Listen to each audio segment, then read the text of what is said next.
Jay, this is from your rolling session the other weekend, the one you did with Mark. In my mind, this video has two purposes. One is I want to show you the teaching progression that you expressed interest in. So each clip will be another step along that progression. The other is to show you that your roll is so there. Specifically, you'd expressed difficulty when you flip away from your paddle. That's the only thing pictured here. And you do it more and more on your own as each clip progresses. The second is that you talked about being disoriented when you flip away from your paddle, feeling rushed when you flip towards your paddle in its setup position. In all of these rolls, you are not needing that boost from the momentum. So A, you don't need to rush when you flip towards your paddle. B, you have a solid roll when you flip away from your paddle in that setup position. Cool. Here's the first clip in half speed.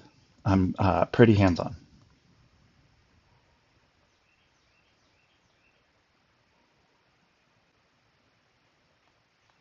Second clip, my hand comes off the paddle.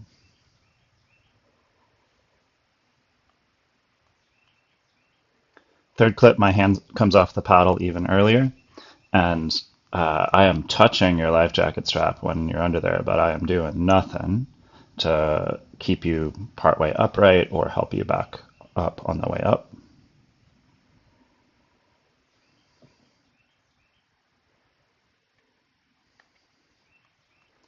This is the point in that progression where I said to you something like, hey, did that feel different? And you were like, yeah, that didn't feel as good. And I was like, correct, because I'm changing how much I help you. Here's the last one. I did so little for you on this one.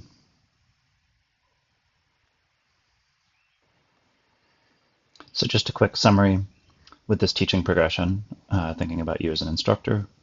I often pause for 5, 10 reps at each stage. So each of these little clips is one stage in this progression.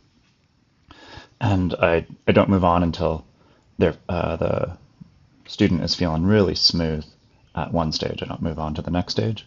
And I'm completely unafraid to go back to a prior level of support if it starts to feel clunky. The roll, when it's working, is effortless. The roll, when it stops working, is usually because somewhere deep in our brain we're like, oh, I have to get up. Maybe it's because folks are watching. Maybe it's hard terrain. That's when we start to, quote unquote, try hard. And for many of our nervous systems, trying hard needs to feel hard. So we actually like press with both feet and lock up our knees, or search for resistance on our blade. Resistance is futile, to quote the Borg from the Star Trek series in the 90s. So something you can do to work on your roll on your own, broadly speaking, build small successes. Specifically, get somebody like Mark who watched you do this, or someone else you trust, to work through the exact same steps that you see in the video, where they are standing next to you in the water. Lastly, just know you are not in this alone. Even though it's not the same number of people cheering you on as when you first learned your roll, every kayaker who spends any length of time, any significant part of their life kayaking, and learns to roll at some point will, quote unquote, lose their roll. We are all here for you to help you find it. Great. Thanks so much for coming out the other weekend. It was a pleasure working with you.